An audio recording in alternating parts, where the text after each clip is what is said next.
In this video series, I will be exploring the secrets of Call of the Wild the Angler. And in this video, we will focus on fish spawning. If you enjoy this video, please remember to give it a like and don't forget to subscribe to my channel. So, a couple things here. If you don't want to know how the game works, if you want it to all be an illusion, which it still is for me, even after knowing more about it, you probably don't want to watch this series. The second thing is, well, why now? Why am I doing this series now? Well, there was sad news that development for Call of the Wild the Angler has ended. And there were a lot of things I knew about the game that I didn't share with the community. There was a bit of a stigma, politics. I don't know if it's expansive worlds wanting to keep certain things hidden or what the deal is. But I was, I don't know, politely nudged to not say certain things in the official Discord at times that led me to believe if I ever wanted to make official partner, which unfortunately they closed long time ago, that I really needed to toe the line on what I talked about. So while I skirted some areas, I really didn't come out and explain things. And I thought, what the heck? The game is no longer in development. Nothing's going to change at this point. Company's not supporting it. Those people have all moved on to other projects. And maybe I'll ruffle some feathers, but hopefully not. Certainly not my plan or desire to do so. I just thought, well, there's no new content for the game. Why don't I now take that opportunity to go into things that I wasn't comfortable talking about in the past? So let me start out by saying who I'm not. I don't work for Expansive Worlds, never have.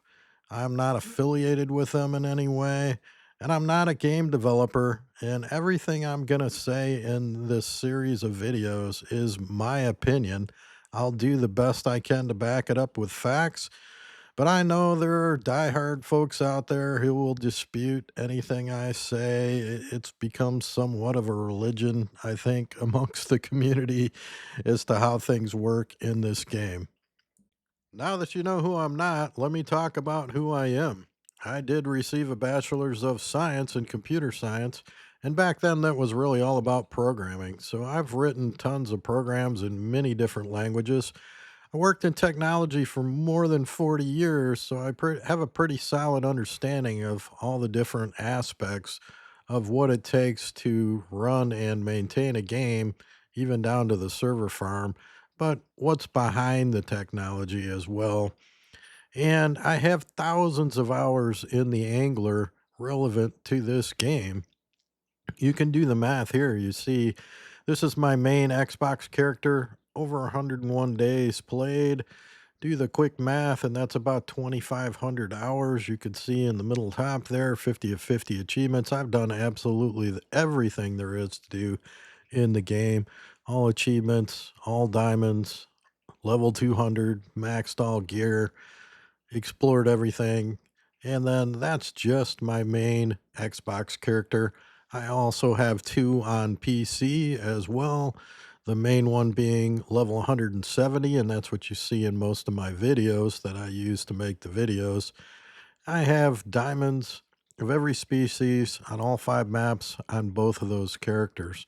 So, pretty extensive experience, both in technology, probably a little above the average person running around out there playing a video game, as well as probably a little above the average angler player and knowledge of the game. You might even guess that over my career, I did thousands of presentations, and you can probably tell both from this video and many of my others. And even though I've been told in comments that I perhaps have a voice best suited for sign language or that I sound like Hank Hill, dang it, Bobby, I'm going to take that as a compliment because Hank was on TV for a very long time. So I do the best I can with the voice I have. Aside from my background, how do I know anything about this game? Believe it or not, they actually told us some things. So you can see here on July 20th in 2022, They put out a developer diary that talks about how the spawning system actually works. Imagine that. Now, of course, when I was new to the game, I wanted to learn everything I possibly could. And I found this thing online and notice this particular point right here where I've underlined automatically spawn fish appropriate to a given water body.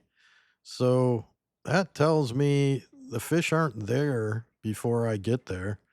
They spawn in, or perhaps they spawn in when I load the game. Lots of different ways they could be there. But what I know, and this goes back to not only my technology knowledge, but what you see here is that fish aren't there. They're not persistent.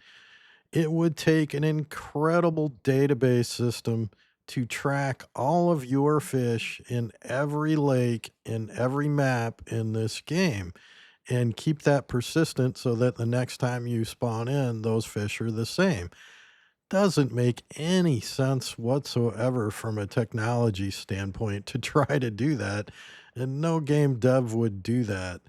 So understand that when you leave, that you come back, there are new fish. It's different, it's dynamic. These fish aren't saved. And again, when I talked earlier about the religious behavior somewhat in the community at times, I've had people just emphatically insist that your fish are there all the time and so on and so forth. And you can even see right below the start of the first paragraph.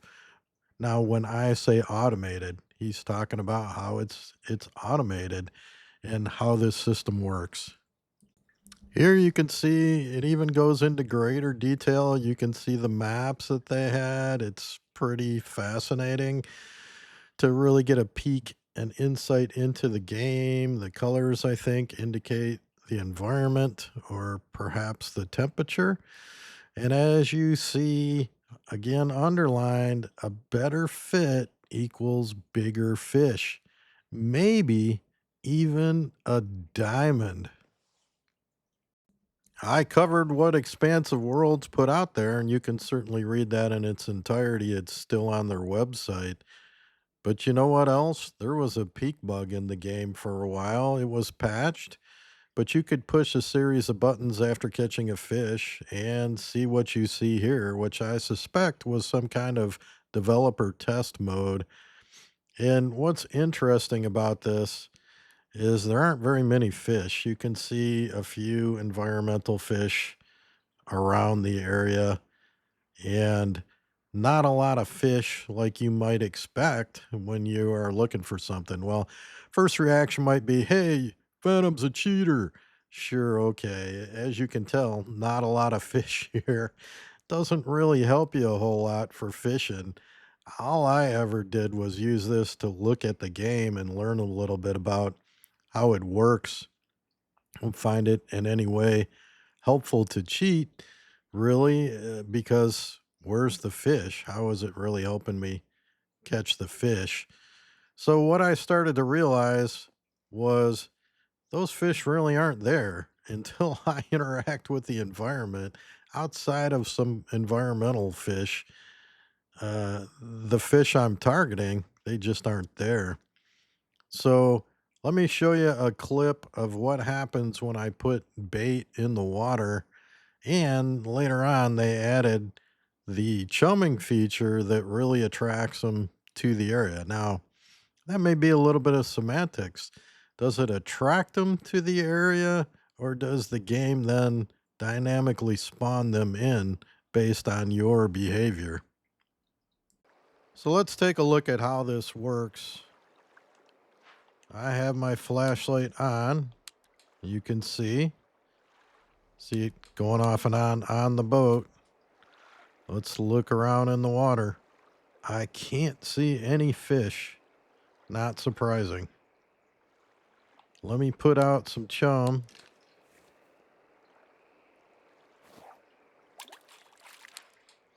and some bait, and let's see what happens.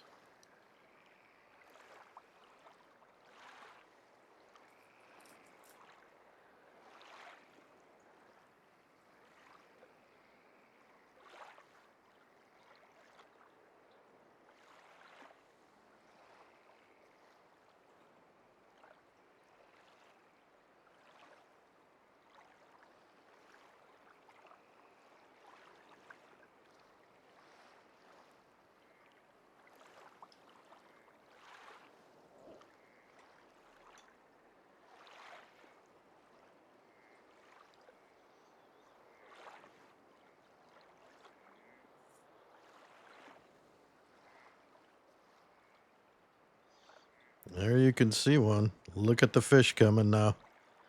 They just came up from nowhere. Too small to hit the gold hook, but they suddenly arrived when they weren't there at all a minute ago.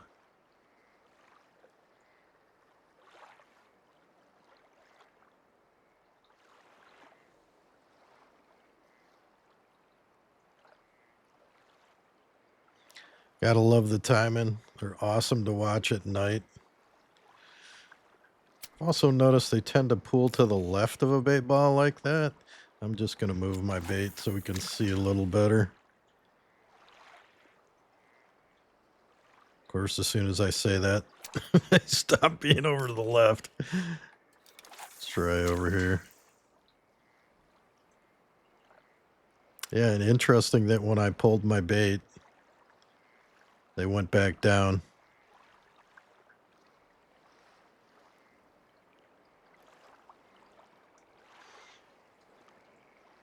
Even though they're too small to hit it on that hook, they're clearly attracted to the bait that I have in the water, as well as the chum to bring them into the area.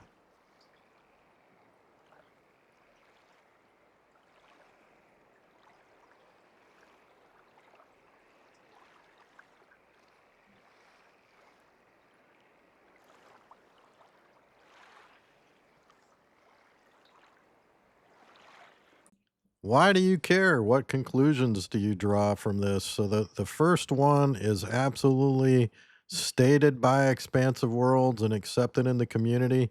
Your fish are your fish only. They're unique to you. They are tied to you. The next one I'm going to tell you is the truth. Fish spawning, it's dynamic, not static. Your fish don't stay there when you leave or when you show up. Your fish change. So that can be very useful to how you play the game. The last one, this is my opinion based on what I've seen in the game. And that the fish spawn when you make them spawn. Now, there are certainly, as I showed, some environmental fish swimming around. But the fish that you are targeted, for the most part, are going to spawn in based on your behavior when you show up and what you do. And that can be very helpful in playing the game and getting the outcomes we all want, big fish, diamonds, right? So come back for the next one of these and I'll go into greater depth as to what types of things you can do to take advantage of the dynamic spawn system in the game now that you know that's what it is. Now, this, I think, is not terribly different than real life fishing. So if you go out to fish, you have crummy fish one day, they're just not there. You might come back the next day with different weather conditions and try again, or use different baits to apply to the weather conditions. So there's always going to be a school of thought that understanding how the game wrecks the game and so on and so forth. That's just not how I feel about it. I think it's actually more similar to real life. And the more I can learn about the game, the better I'm going to be at it. So I hope you enjoyed the video. Happy fishing. Have a good one.